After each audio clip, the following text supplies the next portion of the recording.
Today in the Lazy RPG Talk Show, we're going to look at some new Sly Flourish news and new things that I'm working on. We're going to talk about the Numenera Humble Bundle. We're going to take a look at Dragon Delves, the newest, first Dungeons & Dragons book from Wizards of the Coast, published after the 2024 rules. We're going to dig into this. We're also going to look at what it's like to build a lazy Pantheon. How can you build a Pantheon for your game or piece one together to bring the gods to your game, but in a way that doesn't overburden you or require you spending years of work. And we're going to cover more questions from the Patreon Q&A, all today on the Lazy RPG Talk Show. I'm Mike Shea, your pal from Sly Flourish, here to talk about all things in tabletop role-playing games. Last week on Sly Flourish, I released the article Avoid Removing Player Agency, where we talked all about some of the ways that GMs either inadvertently or purposefully take agency away from the characters and therefore from the players, and what we can do to avoid situations like that. The article was released on slyflourish.com. You can find it there. There's also a link to it in the show notes. It also went out as a Sly Flourish newsletter. Of course, you should subscribe to the newsletter so you'll get future articles like this. And I also did my Readings and Reflections podcast on the Patreon, for the Patreon podcast, where I talked about this even more and dove into some ways that I saw this manifest and some other ways that it can occur outside of those covered in the article. Next week, I'm going to release the article on a Chessex battle mat review. I've now spent about 6 months using Chessex battle mats. I really like them. I talked about it here on the show before too, but I wrote it up in an article. That's going to be both on Sly Flourish and out as a newsletter. Again, subscribe to the newsletter. And I'll talk about it even more on the Sly Flourish Patreon podcast called Readings and Reflections, where I read out the article and then I talk about the article. I have a new project that I just finished up and put out for patrons of Sly Flourish called Weapons of Power. Patrons of Sly Flourish will be getting a notification about this. This is the first time that I have updated the Uncovered Secrets Volume 2 Patreon product in a year. Uncovered Secrets Volume 2 is a little strange. So Uncovered Secrets Volume 2, right now it's a 31-page PDF. And this was material that I had been making either alongside or after the material that ended up in the Lazy DM's Companion. Uncovered Secrets Volume 1 is everything that was included in the Lazy DM's Companion. So the Lazy DM's Companion is the updated version of all the stuff that was in Uncovered Secrets Volume 1. But I wanted to keep Volume 1 around, so it's still around. But really, the Lazy DM's Companion is the best way to get that info. But there was stuff that didn't make it into the Lazy DM's Companion that ended up in Sly Flourish's Uncovered Secrets Volume 2, which is just recently updated. I added a new thing. And this is kind of my place to put out, like if you think about the old D&D Unearthed Arcana, short ideas and tips that can help us run our games. That's actually a little bit more meaty, table-hitting stuff than like just a regular idea or an article. That ends up in Uncovered Secrets. It has everything like ability check alternatives, adjudicating complex situations, classic style 5e, initiative variants, home bases. Home bases actually did make its way into the City of Arches, so you can find the City of Arches includes some of the home bases stuff. Targets inside of areas effect, monster generators, lazy solo 5e, first level adventure generator, death by dungeon, Arena of Fate, Encounters of the Frozen North, One Sheet 5e, Dreadful Manifestations, Monster Generator CR Edition. The Monster Generator stuff is really what you find in, it has been massively updated in Forge of Foes. Rolling Lots of Checks, a Science Fantasy Generator, a Cyberspace Generator, both of those I generated when I was playing my Numenera game. 1D100 Monuments, for a much bigger list of monuments. Dungeon Chambers, which is now also released under the Lazy RPG reference document, which you can find on the Sly Flourish homepage for free. And now Weapons of Power. So this is like a PDF that includes all this sort of stuff in it. But we're going to look at the most recent one, which is Weapons of Power. So Weapons of Power is a 2-page supplement to give you tools to customize really fun, really interesting magic weapons for your players. And it does so with a handful of variables, essentially 3 different variables that you can assign to a weapon. You can use any one of these, or you can even mix them together into other things. But it also talks about the importance of customizing these weapons with flavor from your campaign. That could be origins, conditions, factions. I have some sample ones in here, but you can find bigger samples in like the Lazy DM's Companion and stuff like that. And even the Dungeon Master's Guide has these kinds of things in it. But it really works well when they're tied to a faction in your own campaign world, and when they have like a meaningful flavor and story to them. And you can use random tables, and I suggest using random tables to kind of shake up that idea in your mind. Roll on your own set of tables or roll on tables that you find to help flavor the items that you have. But then you get into the mechanics, and the mechanics are like spell-infused items, which is very common. Again, if you've played Baldur's Gate 3 or you've played Celasta and other things, you'll find a lot of weapons that can cast a spell. And I really like the idea of a weapon that can cast a spell one time per day. I have found them to be very useful. They're well sought by players. Players love it when they get them. They like using them, and they don't overwhelm the game because they can only do it once. This is why the Enspelled weapons from D&D 2024 kind of bother me, is that they can offer it too many times, right? Where one time works. Now, sometimes you might throw a cantrip on there, and if it's a cantrip, you might say, okay, well, the cantrip you can cast all the time. But a lot of the times I would say any spell of like first level and above, you can do it once, and it's once per long rest. That works really well. And what's neat is the players still like having them and use them, but they don't overwhelm the character. They don't take away all the character's other abilities because like, oh, if I can cast Fireball 5 times a day, why wouldn't I just do Fireball all the time, right? So the spell-infused weapon, and here we add things like what DCs and what spell attack bonuses. I even put gold piece figures next to them as a loose gauge of like, how much could you sell it for? Or potentially how much could you buy it for? Or how much would you have to spend in order to be able to craft the item? I threw some general guidance in there. It's loosely based on what you might find in the Level Up Advanced 5e's Trials and Treasure system reference document. You know, that kind of stuff, loosely based on these ideas. And then there's like common spells, just 20 spells that might work well if you want a spell list, but you can definitely go outside of the 20 weapons. Another type of weapon is surging weapons. Surging weapons are one time as a bonus action, you get the weapon to surge in power, and then the next hit inflicts a big amount of damage, but it only does so one time per day. It's sort of like, think about it like a weapon that's got a built-in smite, but the smite only works once. And based on the rarity of the weapon is how big the surge is, and uncommon is 3d6, rare is 5d6, very rare is 7d6, legendary is 9d6. The type of damage you would use on that would be built on the flavor of the weapon. It could be necrotic damage, it could be radiant damage, it could be fire damage. You get to kind of decide and flavor it. I also like that I like to add plus bonuses on these weapons, even though they have these abilities. So I would still make like a +1, +2, or +3 weapon so that the weapon still has a nice bonus on top of these surging abilities or spells and things like that. Blazing weapons are weapons. I lied. There's actually 4 types of weapons. Blazing weapons, you can activate it as a bonus action, and for 1 minute, every hit that you inflict with it will do this extra damage. 1 time per day. So that means basically in one battle, this weapon can kind of blaze to life and then do a lot more damage. Really fun for boss fights, really fun for other circumstances. But the damage is definitely scaled way down from the surging weapon because you're doing not just once, but many times. So it's like 1d6 at uncommon, 2d6 rare, 3d6 very rare, and 4d6 legendary.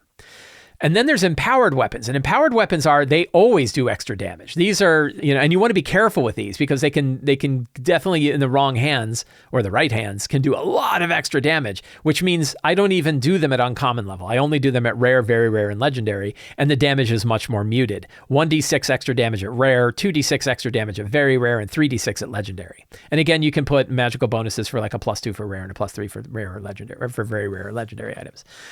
And then, of course, you can mix all these together. So you could have an item that's got a spell, but also has a base amount of damage that it does, or you can have weapons that scale up, like a legacy weapon, where once they hit the next tier, or they follow through with some quest, the weapon gets bigger. I did this in my Wednesday game. My wife's character has a sword that has been growing in power as she has been following through in different quests.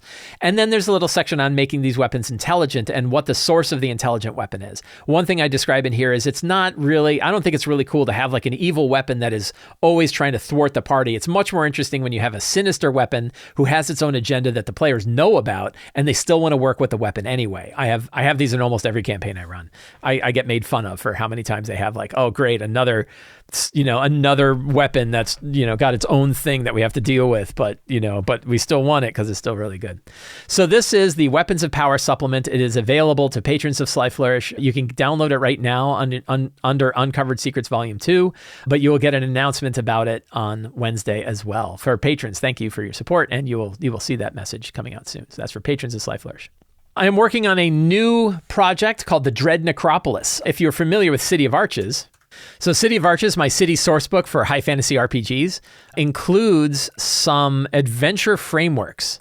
And we have these things called, an adventure framework is essentially, it's not a fully published adventure. It doesn't have its own story and stuff like that.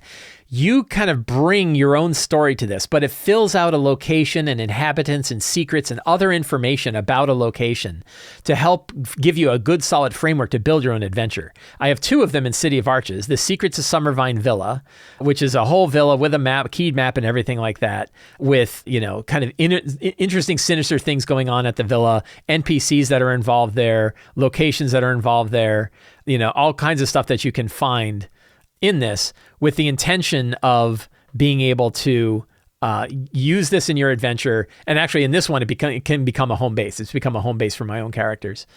So, and then different sort of adventure scenarios that can take place at this location. So I have 2 of these. I have Secret of Summervine Villa, and I have the Infiltration of Bone Spur Keep. Again, these are like location-focused frameworks. Here's the maps and everything for the keep. Location-focused frameworks for you to build your adventures around. And I'm now working on a 3rd one, which will be available to hero tier subscribers of the Sly Flourish Patreon, called the Dread Necropolis. The Dread Necropolis is intended to be a tier 2, tier 3. So think high, 8th to 14th level-ish kind of place. That is a citadel that the Nameless King used to invade other worlds. And the citadel now has appeared on the outside of the City of Arches and is under the command of one of his dread knights who rules over the place. And the characters are sent there for a variety of different reasons that you might choose from, and they can infiltrate this place and go through it. I'm actually running this scenario for my players in my Wednesday game, and I am writing it up at the same time into what would probably be like a 5 or 6 page adventure scenario outline for this like high tier 2, early tier 3 place that's similar in format and in style to what you see with Secrets of Summervine Villa or Infiltration of Bone Spur Keep, which are available on the City of Arches sourcebook. I really like this style more so than the traditional adventure. I like writing them much more than the traditional adventure, and I find them more useful. I think they're more useful because it gives you a lot of the stuff that you wouldn't want to necessarily have to go through all the trouble to put together yourself, but it leaves open your ability to build an adventure around it, which means that you can fit it better in your own campaign world. You can decide, like, you can easily swap in and out NPCs. It's designed not to be like a rigid series of scenes that you go through, and is instead like a whole location with inhabitants and background and history and potential ways that you could get involved in it. And you as a GM get to manipulate it until it fits a scenario that you like. I find these useful. I love writing them because I know I can see the flexibility in them when I write them. I use them myself in my own games. And I think they have more to offer for GMs than a kind of a traditional straightforward adventure does. So that's the Dread Necropolis. The 5e Artisanal Monster Database. I've talked about this in shows past. The 5e Artisanal Monster Database is a set of tools, rule sets, databases, and generators to help you run your 5e games. It is completely self-contained and downloadable. You can download it to your own desktop computer and run it in your own web browser, but it is also hosted, so you can get it online and use it on your phone and things like that. And it's built around 5e RPGs, so it includes multiple rule sets, the 5.1 SRD from Wizards of the Coast, the 5.2 SRD, which is D&D 2014 and D&D 2024, Black Flag from Tales of the Valiant, and Level Up Advanced 5e from EN Publishing. So it's got 4 different versions of 5e, both in rule sets, tools, monsters, and spells, and everything else that are going on in there. I've talked about it before, but I wanted to show, and I think I'm going to show off like one of the tools each week to kind of highlight the kind of things it does. And I thought I would start with the encounter calculator. The combat tracker. So the combat tracker is a way for you to track combat, surprisingly enough. The idea is to give you a very lightweight tool to help you keep track of monsters and characters in your game, and is really built to be like better than a text editor. So my goal with this is I use a text editor to track initiative in my own games, and I wanted something that was more useful than that. And I'll give an example. So today I have a game for my characters. So I can just type in the character names and it adds the character names. I'd go Den, Cal, who else do we have? Rowan, Amavin, and I'm missing somebody. Matteo, Gaudenzia, Cal, Rowan, Amavin. And Tolstoy. Right? So now I've got all the characters for my game. It defaults to initiative 0. You can change this, of course. You can drop in your initiatives, and it will auto sort the initiative. It doesn't automatically roll initiative, but it does let you sort. But then I know that in this battle, they're going to face a young red dragon. And you'll notice when I type it in, it's got 4 different young red dragons for each of the sources. So I can just pick Black Flag because I am running Black Flag. But I can also select my source and just say, I only want Black Flag monsters. And I want Hobgoblin Commanders. I want 2 of them, and Hobgoblins. And I want 8 of them. So now it gives me my whole initiative of all of the different, hey, there's an interesting bug. Why is that? It has Hobgoblin C-C, C-D, E, F. That's interesting. I'll have to fix that little bug. And for the monsters, it's got, hit point tracking, so I can subtract hit points from them as they take damage. You can edit anything. So you can edit the name, you can edit the AC, you can edit the hit points. So anything you want to edit, you can do. And you'll notice that there's like a little stats button next to them. So if I want to see the stats, I click stats and it jumps right to the stats for that particular monster that's in there. It has all of the monsters from all 4 versions of 5e that were released under their open licenses, and it has under the OGL Tome of Beasts 1, 2, 3, and the Creature Codex. So it's got about 3,500 monsters in there that you can look up and you can add into your thing. Then one feature that I really like, there's a bunch of features I really like because I wrote it, is you can export that to JSON. And it saves a JSON file. And now I can refresh. I just lost everything. I can hit import and I can go to my that's the wrong group. Let's see. Let's reset that. Bink, import, go to my downloads, and it pulls it right up. So the neat thing is I can actually save the characters in a file. And that way, instead of having to type them in every time, I can just automatically load the characters up from this JSON file. I can also save an encounter, just like I did, so that I can have that encounter saved, and I can use that too. We also have a copy text button. The copy text actually lets you take all of the names of the monsters and the initiatives, and it does not put armor class or hit points in there, but puts it in a nice markdown text file that you can then drop directly into Discord. So if you're playing in Discord, you can show people what the initiative is. It's a way to show, hey, this is what the current initiative is going on in the system. So that's the combat tracker. I've now used it in a few different games. I have found it to be easier to operate than just using a standard text editor. I like it a lot. It works really well on desktop. It is usable in mobile. You almost certainly need to churn your phone horizontal to use it in mobile. It's designed to work in mobile, but there's so many different fields, as you can see, that it gets really mashed up when you try to use it in a vertical orientation. So it works better in a horizontal orientation. But this tool is completely client side. All of the stuff that you see is not going back to a server and doing anything. Only the page load is going to the server. And if you download the Artisanal database onto your local machine, you can still operate it the exact same way, just in your own local browser. So you can run an offline mode. If you have a laptop at a game shop or at a convention, and you have downloaded this, you can run it on your laptop without having to reach the internet at all. And that zip file that you download from me, you get to keep forever, right? So that's one of the main reasons that I want to develop is build a really good set of 5e tools. This is just one of them that you can download and keep forever without having to worry about a server staying up online. So that is the combat tracker for the 5e Artisanal database. This is a feature for patrons of Sly Flourish. You can get access to it by becoming a patron of Sly Flourish. This plus all the other stuff that you get for being a patron of Sly Flourish. So I wanted to show that off. Numenera has a humble bundle going on right now. I am a huge fan of Numenera. I ran I think a 14-month long Numenera campaign, but I've also run Numenera in a lot of one-shot adventures and things like that. I think it is one of the most imaginative, really fun, really cool science fantasy RPGs that exist. This is Monty Cook Games' first major RPG as MCG, the company, came out. And right now for $25, and again, I always talk about humble bundles and bundles of holding are the 2 most cost-effective ways to hoard RPGs, right? You can get tons and tons and tons of RPG stuff for very, very little money per product. This is literally, it's under $1. It's 60 cents or something like that per product, almost half. It's almost 50 cents. It's 60 cents per product. 60 cents per product. Of course, not all products are considered equal when you're looking at this, but the 45 items that you get is almost, as far as I can tell, I don't know what's not in here when it comes to the whole Numenera title line. It's got everything in here, and it does include the Numenera Player's Guide. It includes the two updated core books, Numenera Destiny and Numenera Discovery. Discovery, I think, was the core book that we used for our game. It's a great big book, a lot going on. But all of these books, many of these books are big books with lots of different ideas, lots of different stuff that's going on in them. There's a bunch of adventures in here. There's a bunch of scenarios. There's a bunch of like source books for world region books.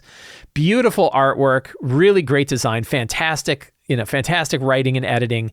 I really love this stuff. And you can pick all of it up in this single PDF bundle for $25, which is just a ridiculously low price for this.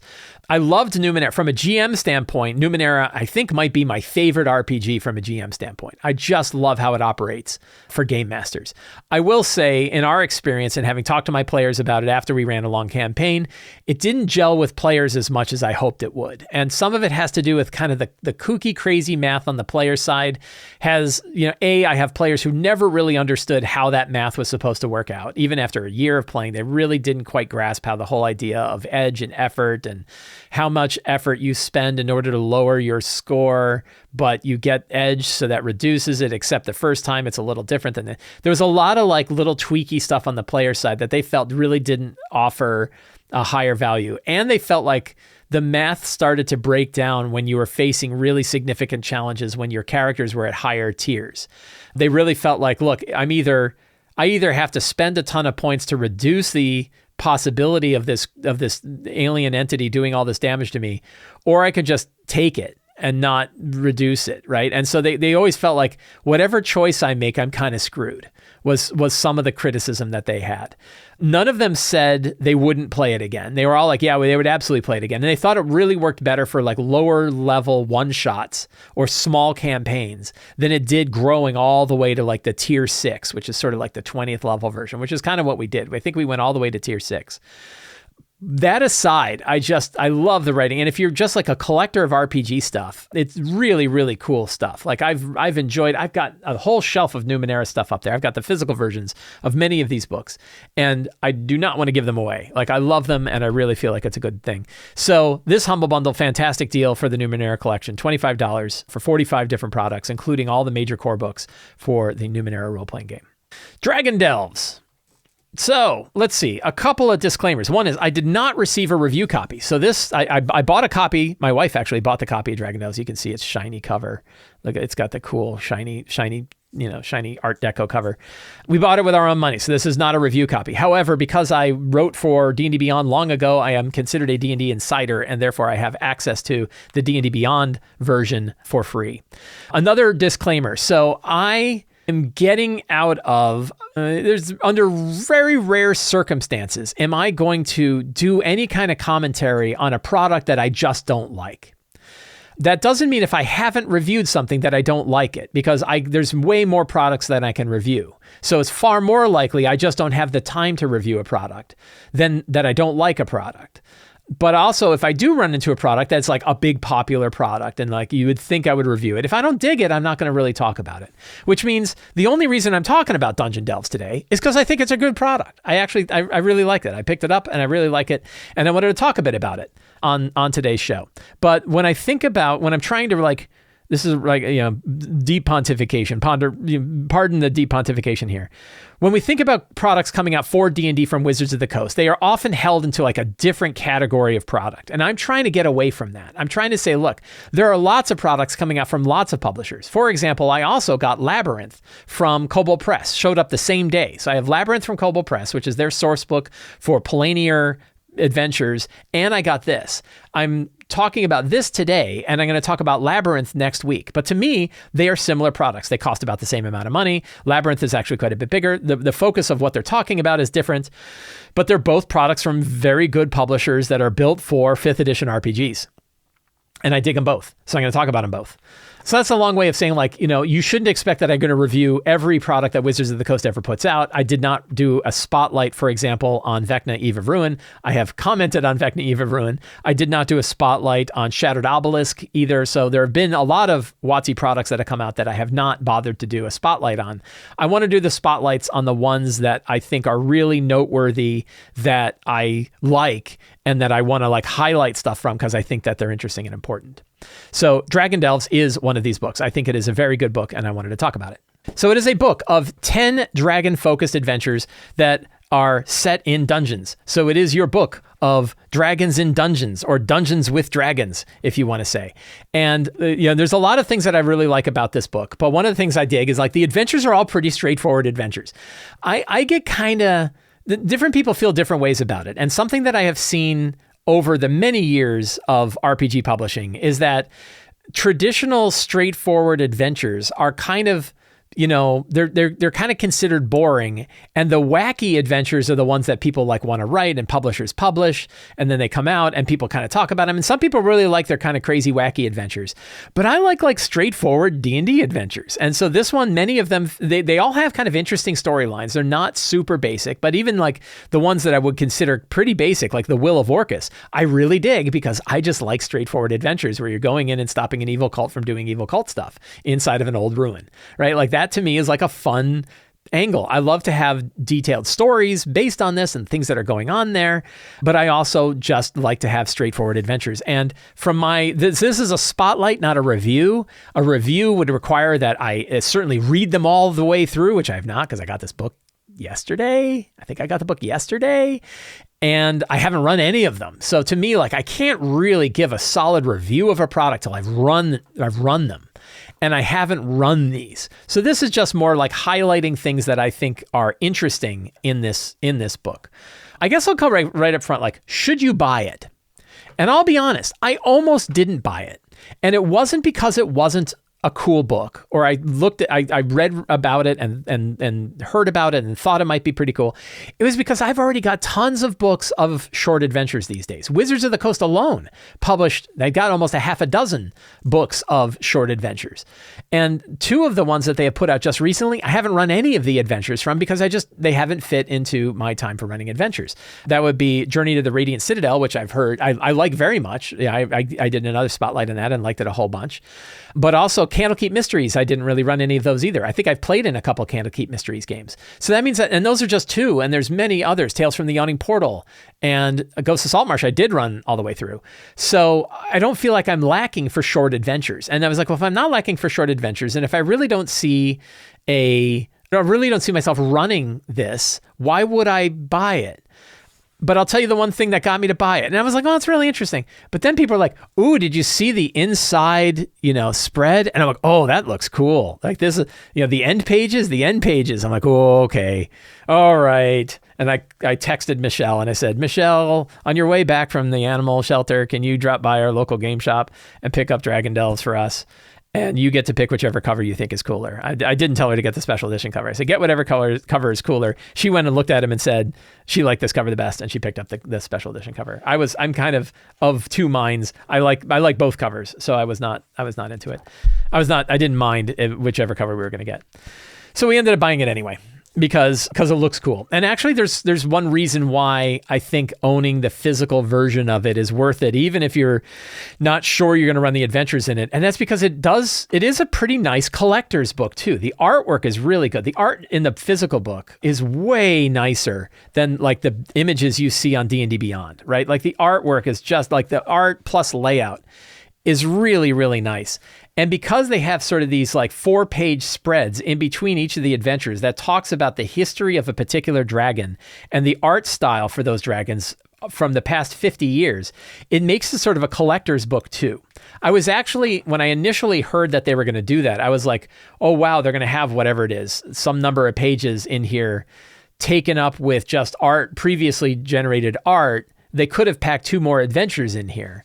That was my initial reaction. But then I saw it and I'm like, no, this is kind of cool. And this is the sort of book that I would stick and put up on my living room table, and people could go and, flip through it and look at the dragon art because it's really cool. So I think that it does serve like 2 purposes. One, it's practical. It does have 10 adventures that you can run for your games, but also it is a nice, fun art book to flip through as well. So I changed my opinion on that from, I don't know if I need all these extra pages. I'd rather have more adventures. It's like, I mean, I already have a bunch of adventures. 10 adventures is fine. So that worked out. There are a couple of the things that I wanted to highlight in this and that have sort of been highlighted. I'm going to pick on Will of Orcus because I love Orcus and I love cultists, and that is a fun one. I guess I'm not signed in. Let me sign in. Two-factor. Very cool artwork. That art is really, really neat. I really dig it. So they've done some new styles of the adventures. They have sort of this like quick prep intro to each adventure, which describes in very few words what the key points of the adventure are, what you should do to prepare, and some extra stuff. Some of this I think is really useful. I really like the key plot points of, hey, these are the key plots that make an adventure. It means that you can very quickly read all of them just to understand like what the basic thing is of the adventure. I dig that. And then it kind of talks preparation. I really don't know that these prep steps change. Right? I bet you if we look at them, you're always going to want to read the adventure background. You're always going to want to familiarize yourself with the key NPC stat blocks.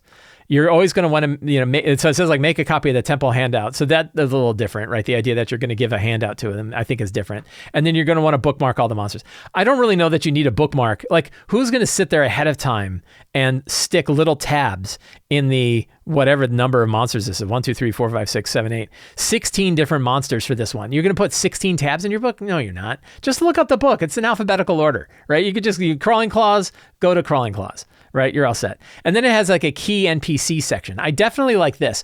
For me, I have a different, so I do this same style in the scenarios that I write. And instead of putting them like in a table like this, I kind of bounced off the table idea. It looks fine here, and it actually looks fine in the book itself. It's got like the key NPC section there. But the problem with the table is like, it's a lot of extra white space in the table. I feel like you could have handled the NPCs almost the same way that you handled the plot points of just sentences. I feel like you could make a sentence for this that would let you put a little bit more room in there and still give a good summary for the GM to be able to read.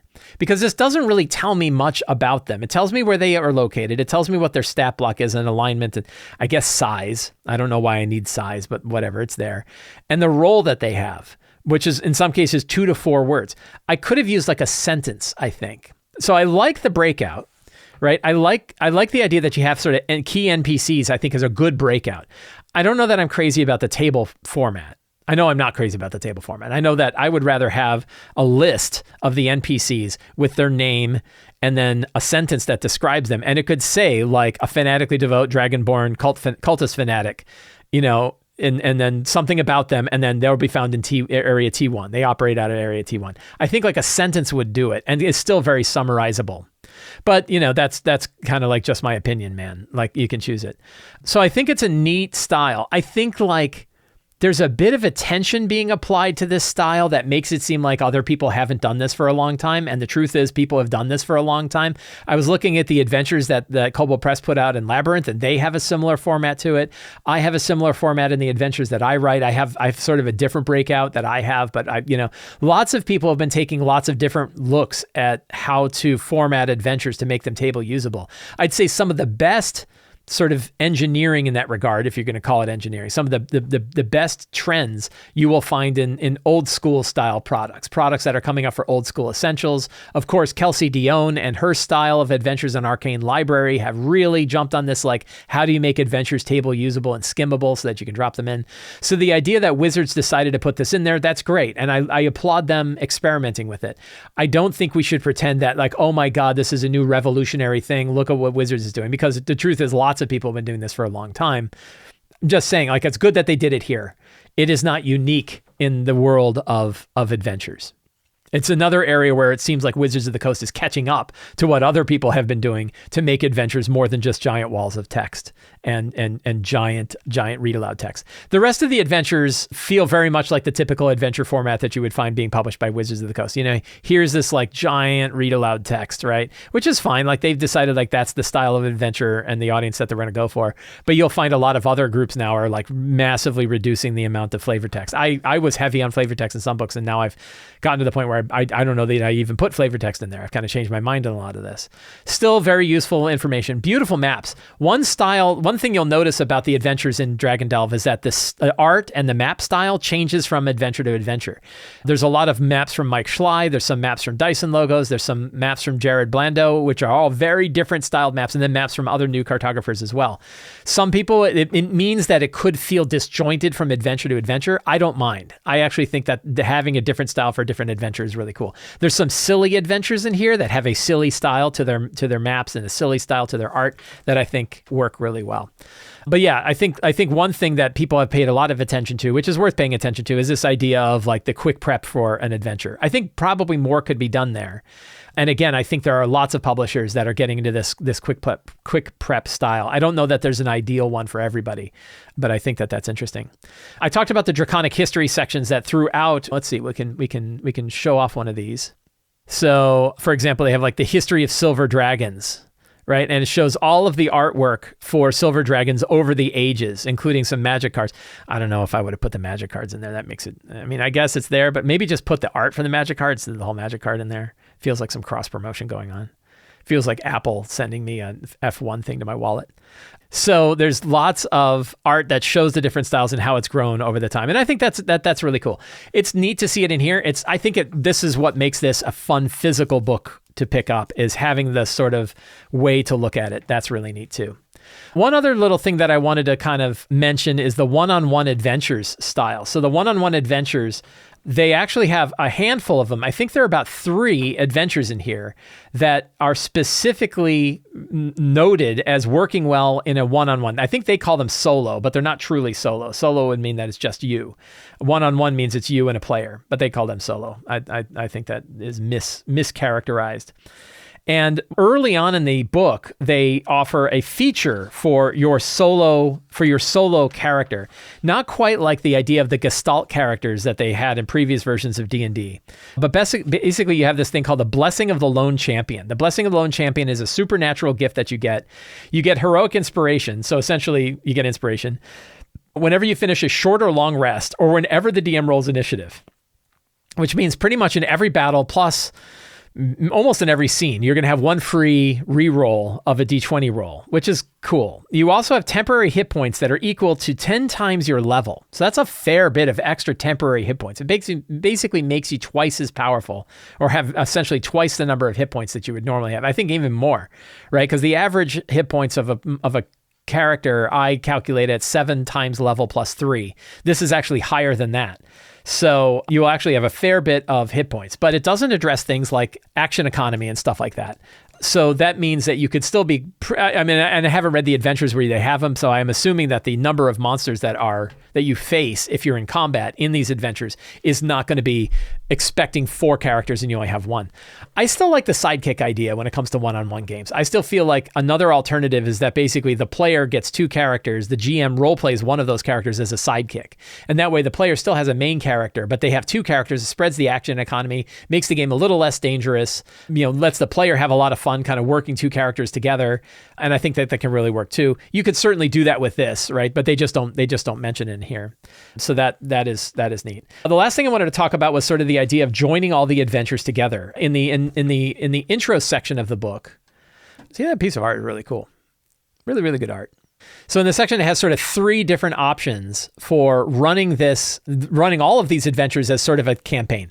Certainly not as tightly tied together as something like Ghost of Saltmarsh was, right? That there isn't like a centralized town. There isn't sort of an overall overarching storyline that's going on in a location. Instead, you can kind of loosely tie these adventures with a thread if you wanted to. One of them is essentially that, what's his name? The Bahamut, the god Bahamut, has come to you in his old man form and is sending you on these missions. And I always go with like you're Bahamut, man, you go do it, right? Like you're Platinum Dragon. Why am I doing this stuff? Go there and breathe on them and then they're all gone, right? But it's there. There's a little bit of like, if you choose the wrong persona for Bahamut, then it'll be very clear to people that this is Bahamut, but you couldn't instead change it around. That one didn't grab me as much because I always feel like why is the god the one telling me what to do? Why not? And there's good reasons for it and everything like that, but I always feel like you're just being tested the whole time by a creature that could easily accomplish all of these goals on their own. I definitely liked option 2. Option 2 is the idea that in the last chapter, you actually run the intro scene from the last chapter, which gives you this egg. and it's this magical egg, and then you have to empower the egg in the treasure of these different dragons. So now you're sent on this mission, and the egg sort of draws you to these places to get involved in these adventures, so that you're empowering the egg from adventure to adventure until finally you go back to the first one again, and now the egg is empowered, and now you get to accomplish the thing. I really liked that adventure seed. I thought that one looked really well. Then the third one is actually kind of similar to the second one in the fact that you are sort of hunting magical draconic magic items in the hordes of various dragons, and you have to sort of awaken these items by steeping them in the treasure hoards of these dragons. Again, sort of like the egg too. I really felt like the egg scenario worked best. I think if I was going to combine all of these together and run them, that I would run them around the egg theory, because I think that can work well. So again, my spotlight review, I like it. I dig it. I think it's a really good book. $50. So I remember they increased the prices of the books, but because this book is a little bit smaller, it's a 192-page book. It's a $50 book. You know, there's both special edition covers, which you can get at your local game shop, and then the normal cover, which you can get at all of your book publishers. It is available on D&D Beyond as well. And I think it's good. If you're looking for pretty straightforward, fun, dragon-focused adventures that take place in interesting dungeons, I think it is a good way to go. So that is my spotlight of Dragon Delve. Today, we're going to look at building a lazy Pantheon. So if you are running your own homebrew games, one of the elements of the games that doesn't really sit in typical spiral campaign development, which is what I offer in Return to the Lazy Dungeon Master, it doesn't have a lot about filling out the larger worlds. And that's because, in my opinion, you don't really need to fill out the larger world. You're really focused on the characters, where they are right now, what adventures they can go on, and what they can do. And that's what Return focuses on. But there is an element to the larger world that does have a direct effect on the characters. It also adds a lot of flavor to the world, even the world that's just directly around the characters and what they're exploring. And that's the Pantheon. Who are the gods of this world? What are they doing there? Which gods will the characters follow? Which gods do the villains follow? How do they, how do you flavor this thing? And one of the things about Pantheon and gods is you can use them for a lot of different things. That having a good Pantheon for your campaign is a very useful aid to flavor magic items, to connect characters to the story, to connect villains together and build build scenarios around villains, to flavor the walls of the dungeons that they're exploring, to flavor monuments that they discover, to kind of build out NPCs into being more rich. You can use a good Pantheon list to flavor all of these things. And your Pantheon is unique to your campaign, which means it's one of the variables that changes your campaign from one campaign to another. So, I always go back to like my friend and who talked to my friends and playing my D&D game for almost 20 years. And he was talking to his wife and she's like, I can't believe you go over and play the same game every week. And he's like, well, it's different every week. And that's that different every week idea. One of the ways that the campaigns are different is by flavor and history and in-world situation and stuff. And one of the big ways to do that is through the Pantheon. But I'm very lazy. I don't want to spend a lot of time on a Pantheon. And one of the reasons why I don't even talk about it is because I generally expect that we just steal the Pantheon from somewhere else. That we should just get a Pantheon. In many cases, the core books have a Pantheon, or a home campaign world, a published campaign world has a Pantheon in it, that we already have this stuff. So I don't want to spend a lot of time doing it. And that was why I didn't really say like, here's how to build a Pantheon. But sometimes we are building our own world, or we're stealing enough from a lot of different worlds that we want to steal a Pantheon.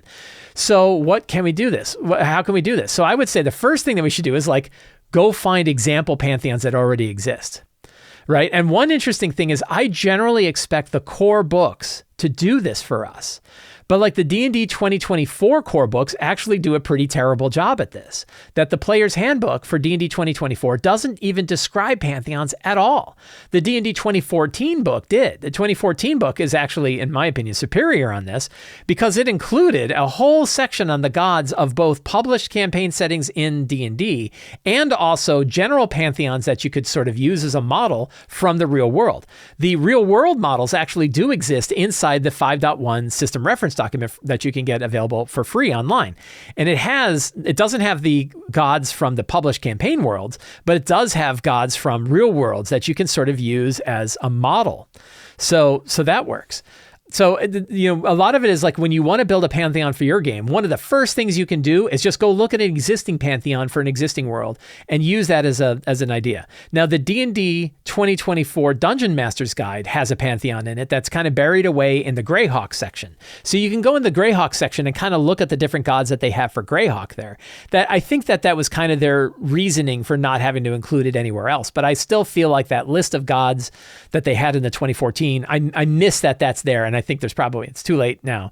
I think there are things that they could have cut from the D&D 2024 books to put more stuff like that to help with the world building and things like that. That's going on. So once you have an idea of like taking a look at an existing example of a Pantheon, we can actually look at the system reference document to give you that idea. So yeah, based on page 360 of the system reference document for D&D 5.1, which is not included in the 5.2 system reference document. So it's important to keep in mind, like that's why we want to have both. And I'm very glad that both of them are available in a Creative Commons license and available forever. Go download your copy, put it in your 321 backup system, stick one of them in your safe deposit box. It talks about these different gods, Celtic gods, Greek gods, Egyptian gods, Norse gods. And one interesting thing is like Midgard took a lot of these and just threw them, like Kobold Press put them right into Midgard. And they added all of this stuff. But it also shows you about alignment. And what I think is really important are the suggested domains. And in some cases, like the symbol, like those are things that you really want to have when you're building your own Pantheon. What are the domains that they support? And that domain list is not a set list. You can expand those domains a lot, but the domain name a lot, that just naming it, giving it a tag for a domain can give you a lot of flavor in like a single word for these gods. Again, the purpose of being lazy, I think you can do that. So there are, certain base ones that you should almost certainly have in your game: death, knowledge, life, light, nature, tempest, trickery, and war. And you'll notice those are really tied a lot to the different domains that clerics can use for their class. That way there's sort of a direct connection between a particular god and a domain that a cleric could follow. And you may want to have good and evil gods for both of these, or for any of these. You can kind of mix them together. I noticed that magic is on here. I would probably put magic on this list as well. Then there's also some common domains that you can sort of choose from. And again, it can give you ideas about other domains you might want to add: artifacts and constructs, chaos, demonology, fertility, forbidden knowledge, growth, love, order, protection, snakes, spiders and insects, and undeath. So those, some of those you'll notice are definitely like tied to, sort of darker domains. Then what do you actually need for a god? A name. Right? What's the god called? A domain, and they can have more than one. I would suggest doing like 2 or 3 different domains that any particular god is connected to. What do they look like? Like how would they be described in lore, or what kind of iconography would you expect to see from them if people are making statues or putting mosaics on the walls? What symbol do they have? Symbol's really important. You can find, that person has a tattoo on their arm of the symbol of so-and-so, the god of death, right? Or they find it in a book, or, magic items have the symbol of the god that's on there. And then generally a short description of what's their role in the world, how are they new or old, anything that's kind of interesting.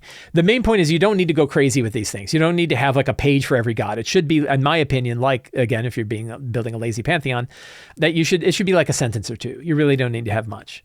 And I think that for a good campaign setting, you want to have a good mix of both good guy gods and bad guy gods, right? Good gods and bad gods. Who are the gods that people worship every day? Your god of fertility, your god of nature and growth, and then you have your gods of undeath and your gods of treachery and your gods of murder, and how many do you need is a question. 8 to 12 of each, maybe, would be about right. Like I've recently wrote 2 Patreon products, one called Scions of Light, which were 12 good guy gods. And then I wrote the lower 12, which are 12 bad guy gods.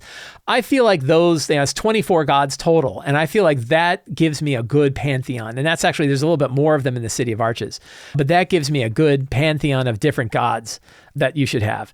And I will use those as examples right now. So thinking about lazy pantheons was also around the same time that I said, I think I want to add more gods to the City of Arches than the book itself has by expanding upon the ones that are in there and creating these Scions of Light and the lower 12. The lower 12 are described in, both of these groups are described in the book, but I wanted to expand them out. So this is just to give you an idea of all those things I talked about that you might want for a god. So I like to have a random list, right? I have my D12 list of random gods. That way I can roll an item and I can immediately say, like, for example, we'll go to the Artisanal database dice roller, because we have a dice roller in there.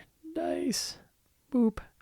And we're going to roll D12. 1, Aegon. Aegon, the champion, the protector. So you could have like an axe of Aegon, right? And Aegon is the, your typical god of war, protection, weaponry, honor, contests, right? And this is a good guy god. Maybe good, maybe neutral. We have alternative titles. I really like to have like, what are they called? And they might be called different things by different people. The champion, the protector, the bulwark. The domains, war, protection, weaponry, honor, contests. The symbol, a sword over a shield, very, very basic. Description, a favored deity of guards, knights, and paladins who serve the city of arches, particularly the Golden Knights. Aegon is a more recent deity manifested from previous gods of war in times past. Aegon is considered protector of mortals, particularly those who cannot protect themselves. Shrines of Aegon can be found in many keeps, castles, and guard quarters, where followers offer small prayers before one begins their duties to protect people from harm. That's all I really need. And I think that's pretty rich, right? Like I feel like that is definitely enough for me to have it. And remember, I wrote this product for other people. I don't know that I would even go through that level of description for my own home game. Like, I'm glad I have it, but I don't know that you need all of that. I think you can get away with like the domains and then you can improvise the rest like while you're running them. But I do think it helps to have some general ideas. So these are like, these are the 12 examples from Scions of Light. We'll take a look at the lower 12. So the lower 12, let's roll another die. 10. Core. Right? Core, the Devourer, the King of Rot, the Father of Corrigulon. Domains, cannibalism, blood, death, and decay. You'll notice cannibalism, not a lot of gods that are worshipped because of cannibalism. Symbol, a pair of bleeding fangs. Description, said to be the creator of a greater god now long dead, Core is a being of pure ferocity and expects the same from his followers. Some believe Core devoured entire worlds, filling them with ghouls, feral vampires, and lycanthropes. While Core remains largely forgotten, his son, Corrigulon, the Dread Fang, continues to be worshipped. Fell priests of Core believe every drop of blood spilled by the god or of his highest acolytes spawns beings ever more hunger. Lost idols and statues of Core depict the god as a hulking horned bipedal beast with sword-like claws. So Core is my version of Yeenoghu, right? Like Yeenoghu from the D&D setting is sort of the god of gnolls. I wanted sort of a more general purpose bestial god that still does that same kind of thing of spawning ravaging, murderous, cannibalistic creatures, including ghouls and ghouls, vampires, lycanthropes, and any such beasts. And you'll see that it has all the kind of same stuff that I have, but I managed to pack a pretty rich god into a pretty small number of words. So those are just kind of the examples. But I think when you're building, the laziest trick for all of this is to just simply use someone else's Pantheon, right? One other thing that's important when you're building out your own Pantheon is making sure that you're looking in the same way that you can build a town around the character classes. Like, what are the features of the town that the characters are going to be interested in? You can look at the character classes that you have and the character classes and character species you have in your game and build your Pantheon around them. So in this case, you don't have to build like 24 of them out or 12 of them out. You can just have 6 because you only need the 6 for the characters themselves. And even then, it might only be for the ones that are actually have some kind of divine connection. If you have a patron for your warlock and you have a god that your paladin worships and you have a god that your cleric worships, maybe those are the only ones you really need. Maybe you do like a handful more. That can really work out. One of the other interesting things that Midgard, the world of Midgard does, and Kobold Press did, is they have multiple faces for the same gods. So you can actually have these interesting things where you have one central god, but their view and how they're worshipped and what iconography and imagery they use could be different from one group to the next. I think that's kind of an interesting way to kind of put some shades of mystery. If it turns out that your good god is death is actually Vardazane, the Ghoul King in disguise, and that they've all been worshiping an evil god without realizing it, that could be really fun. There's a couple of circumstances where you have like good guy gods that are lawful good that are also chaotic evil gods on the other side. So you can add some kind of interesting things by layering stuff onto a single god, different views, different things like that. I don't know that that's any lazier because you're still writing all that stuff up. So I don't know if having a different god really matters that much, but drawing the connections between gods or saying that like, hey, these different domains are actually all under the same god. That's why I have different titles for them, that you might have 3 different names for one of these gods, but the worshipers of them only know them by the name that they're using. So those are some other tricks for gods. And this is why I think like running adventures in other people's campaign worlds is a really good benefit for lazy game masters. Like, you get so much value for a relatively low amount of money and effort when you're running your own adventures in someone else's campaign world. Like, that to me is like the lazy trick. I love doing it. I feel no restriction on my creative output by running games in Midgard or Forgotten Realms or Eberron or whatever, setting I like, the Ninth World, whatever setting I want to run it in. I'm happy to run it in other people's world because they have so much extra lore. But if you are the kind of GM who really wants to kind of build your own world, but still find that you want to, kind of be most effective in the effort that you do, I think that thinking about how to build a lazy pantheon, picking out, somewhere between 16 and 24 gods, half good, half bad, with the basics that you need in order to fill out that pantheon, I think that that's really the way to go. Let's do some Patreon questions. Every quarter, we put up a new Patreon Q&A on the Sly Flourish Patreon, and anybody can ask a question, and every Friday I answer all the questions, and some of those questions I bring here so that we can talk about them on the show. John F. says, you mentioned in the show that PC abilities from levels 1 to 4 are not like the ones from 5 and up. I understand then that the GM style, or at least the prep style, has to change when characters make that 4th to 5th level jump. I guess some of those abilities can destroy your encounters or even entire adventures if the GM doesn't take them into account at prep or runtime. For example, I personally don't like mind reading or alignment detection abilities, as I think they can solve a mystery before it even begins. My question is, can you talk about those PC abilities that break your adventures or encounters if not managed properly by the GM, especially those gained at 5th level, which is the first big jump in power? So, I have so many thoughts on this. I think it's a fantastic question. I actually talked a little bit about this kind of idea on my game prep show that I just shot right before I did this show, where I talked about like infiltrating a location. And in that game, I have a goblin base. It's an old goblin ruin that has now been taken over by mercenaries who are doing some treasure hunting in a nearby ruin. And one of the things I looked at is I said, a cool bit about this is the characters can now fly in from the top, or they can sneak in from below, or they can try to get in from the main area. And I remember that I have heard people talk about that, like once the characters gain fly, that it breaks adventures. And my point is, if a character having fly breaks your adventure, then your adventure was too brittle to begin with.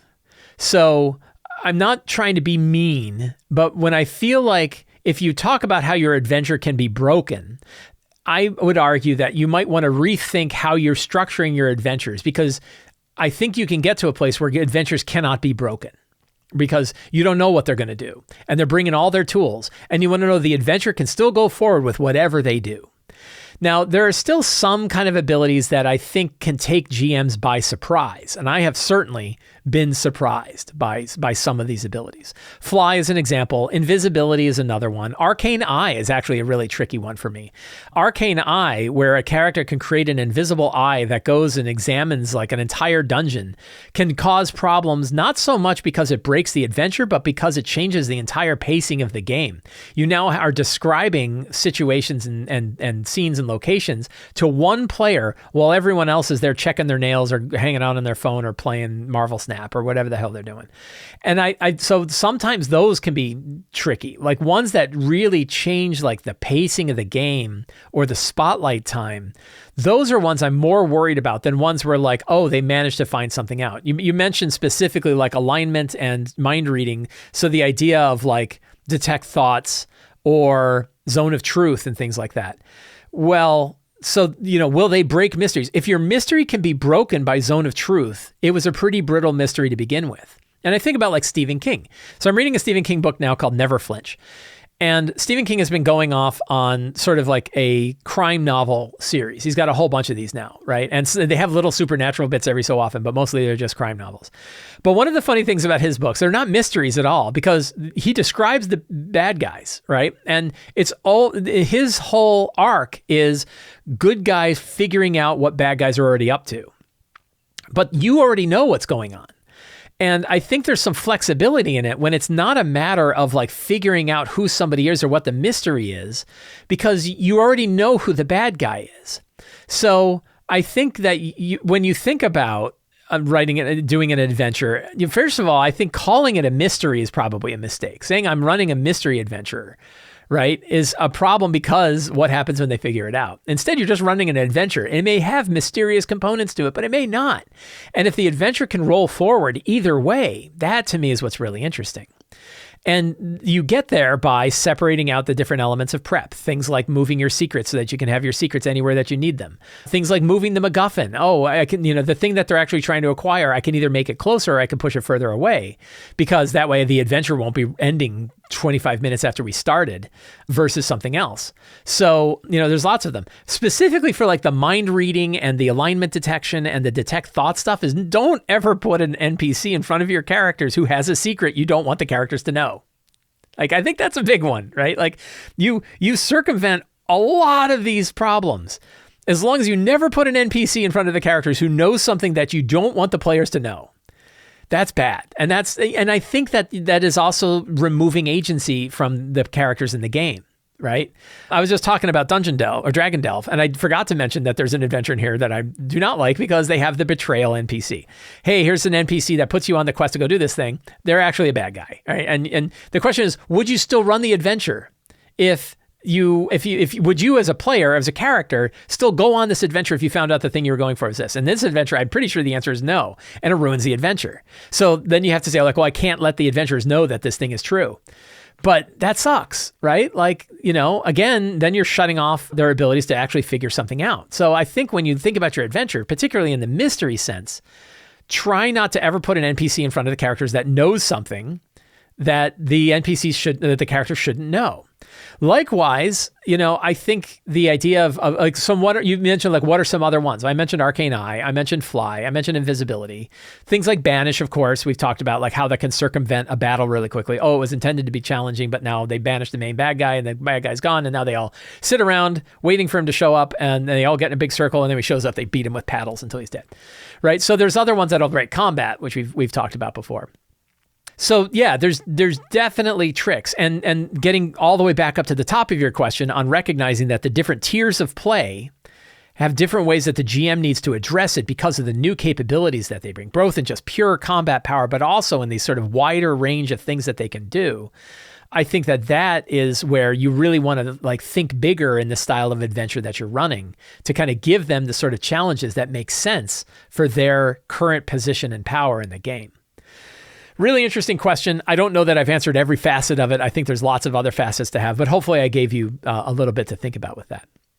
Tay says, what are your thoughts on high stakes negotiation for an adventure climax? I'm preparing a one-shot for my nieces where they may wish to persuade a witch hunt to leave their target monster, an actually friendly wraith, alone. A friendly wraith. But as they'll all be at the climax of the adventure, I don't want to fall flat with just a couple of persuasion rolls ending the tension. I may have the witch hunt have different groups of NPCs which can successfully be successfully persuaded to leave, but not so sure what to do about the Inquisitor. While they should be hard to persuade, I don't want to railroad into a combat if the players choose a non-violent option, potentially a skill challenge situation. Any idea on how to make such negotiations still feel suitably epic? So some of this is you're in this situation and you're going to kind of have to see. One dirty trick I have is the combat into negotiation thing, where like it starts off with a battle, but once they're weakened down to a certain point, that's when negotiation can start to take place. Now, with the Inquisitor side, you might say like it doesn't make sense that if you're attacking the Inquisitor, suddenly they're going to be your friend, right? But it can work for things like a non-friendly dragon or a non-friendly, something that's been possessed or taken over. You can only reach the part of them that hasn't been possessed after you beat them down, and you let them know that ahead of time so that they can get there. That way you can have a bit of combat and a bit of negotiation at the same time. I don't think we should shy away from like Walker, Texas Ranger levels of storyline where like, hey, there's a bunch of minions you still have to beat up, right? There's, you have a bunch of subordinates you have to fight, or other challenges. So maybe you have the friendly wraith, and so the wraith is okay, but the wraith is surrounded by specters, and those specters are definitely mean, so that they have something else to kind of have their resistance towards, right? So you might have like the Inquisitor here who you're trying to convince to leave people alone, but then you have like, again, so you remember when our heroes of Lord of the Rings go into what's his name's castle, and he's been taken over by Saruman, and they have to like beat up all the guards, right, on their way in. They're like punching him in the face and stuff like that, just so they can get up to not AFL, whatever his name is. So King, whatever his name is, the king of the Ridmark. So, you have like, they still have to have like a Walker Texas, the Theoden. Thank you. Yeah, I knew somebody made like Theoden. So when they go out, they have to go up to Theoden, but they have to beat up all his minions on the way. So you can set up situations like that. That's very much a Walker Texas Ranger sort of, like, kind of boring for them to just walk up and then say, I release you. Right? Then instead they're like, no, we have to go punch up these yokels, right? A bunch of yokels are going to come after us, and Gimli's itching to punch somebody. So finding situations where the characters still have some resistance to fight some guys can add in that thing. And I think that from like a conclusion standpoint, you can definitely have like big monumental battles where the battle is not against whoever the main pillar of the game is. And the final bit is a negotiation, but they still had a big challenging battle before they got there. I think that can work too. Skill challenge wise, I've talked about how I feel about skill challenges. I think trying to define how that's going to work before you actually run it is folly. I think instead you want to put yourself in the mind of the character, of the NPC, and you want to hear what the players are saying to them. And then if you need to, or you want to, you can throw in die rolls as well and kind of mix both the NPC interaction and the die rolls together to kind of decide like how the thing is going to go. You could think of it almost like a dynamic skill challenge, but really what you're talking about is a series of actual player to GM interactions and a mix of rolling checks without having one check be a pure success or pure failure, and mixing those things together in order to see how a scene comes out. And you don't want to do like if the player describes something really well, you might still call for a roll, but it's not necessarily a failure. Like if they did really well, you're like, yeah, but you cannot fail, but we want to see how good a persuasion you made, right?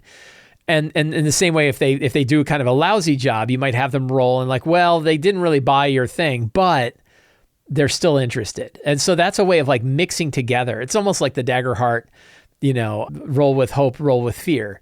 Only one variable is how well the player role played, and the other one is the die. And you can kind of mix those two together to decide like how a situation is going. And you don't have to do it just once. You could do that 2 or 3 times. But I wouldn't set up a skill challenge ahead of time. I would role play, improvise and role play. And then use your basic ability check toolbox to decide how the die rolls can help you in your circumstance. Friends, I want to thank all of you for hanging out with me today while we talked about all things in tabletop role-playing games. I hope you enjoyed today's show. If you did, the best thing that you can do is to subscribe to the Sly Flourish newsletter. You get a free adventure generator for signing up. You get a weekly RPG-related email sent directly to your inbox, and it is absolutely free to sign up. You can also become a patron of Sly Flourish. Patrons get access to all kinds of cool things like the Artisanal database and like the new City of Arches stuff that I'm making over on Patreon. I'm putting a lot of energy into Patreon these days, so there's lots of really good stuff that's happening over there. And you can pick up any of my books, including Return of the Lazy Dungeon Master, The Lazy DM's Workbook, The Lazy DM's Companion, and City of Arches. One last thing that you could do for me. I was going to talk about it on the show today, but I kind of ran out of time. I want to talk more about ways that you can help let other people know about Sly Flourish. And rather than deal with our constant algorithmic and shitified networks, I want to use the oldest social network. Tell a friend. If you're enjoying this show and you like it, please share the show, share slyflourish.com, share the free samples that I have of all of my books, email them or text them with an article that you thought that you really liked. Let other people know. Let friends of yours know. Let GMs know. When you're talking with other GMs, talk about the stuff that I've done. I offer a lot of stuff for free, a lot of stuff that people can learn more about this whole thing without having to pay any money. Of course, you can send them to the bookshop, but more importantly, the bookshop is showing them the free samples of these books so they can see what they've got. So I would ask if you really want to help me out, let a handful of other GMs know about the stuff that I do. It is a far more rewarding, broken away from $1 trillion companies, and a great way to help support the work that I do. Friends, thank you all very much. Have a great day, and get out there and play an RPG.